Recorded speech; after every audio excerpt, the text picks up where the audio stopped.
Mae yna rei anifeiliaid a gallwch lladd chi. Felly o'n i'n dechrau panic o dan y dŵr, a o'n i'n edrych o gwmpas, a o'n i'n feddwl, reit, you know, you've got to get yourself together.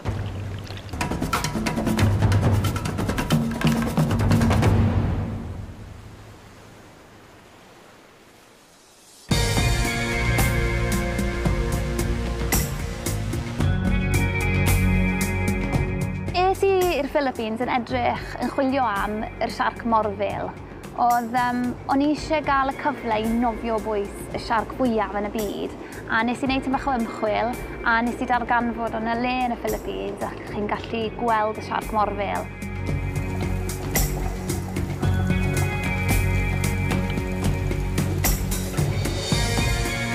Fi wedi bod yn y Philippines am 6 flwyddyn nawr. Fel arfer fi'n treulio byti 8 i 10 mis na. Dwi'n gweithio i NGO, so non-government organisation, o'r enw The Large Marine Vertebrate Research Institute Philippines, ond mae lot o bobl yn ganol ni Mae.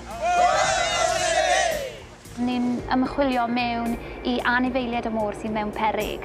Felly rei o'r anifeiliaid ni'n gweithio gyda yw Siarcod, siarc morfil, Chrwbanod, dolphins.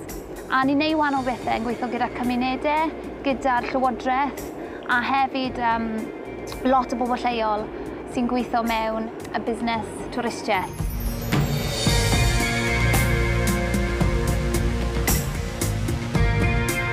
Mae llawer o ymchwil ni yn edrych mewn i'r boblogaeth o wahanol anifeiliaid fel siarcod morfil, ond hefyd Chrwbanod a forgathod, sef manta rays.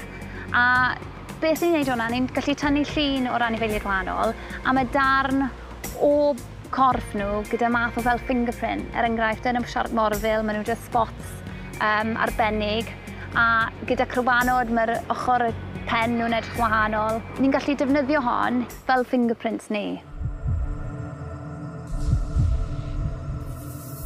Flwyddyn ma, wyn i allan yn deifio yn canol y môr, so ni'n 150 kilometres off y mainland, a ges i damwain yn deifio. Nath calon fi kind of just troi, sa'n rili siŵr pam, falle rhywbeth i wneud gyda vertigo. Oedd rhaid fi mynd ar ben fy hunan lan i'r top y dŵr, ond pan ti'n deifio, os ti'n mynd straight lan, ti'n rhoi dinan mewn perygl achos falle gewch chi'r bends. Felly o'n i'n dechrau panic o dan y dŵr, a o'n i'n edrych o gwmpas, a o'n i'n feddwl, reit, Sally, come on, ti ar ben dy hunan, yn ganol y môr, you know, you've got to get yourself together.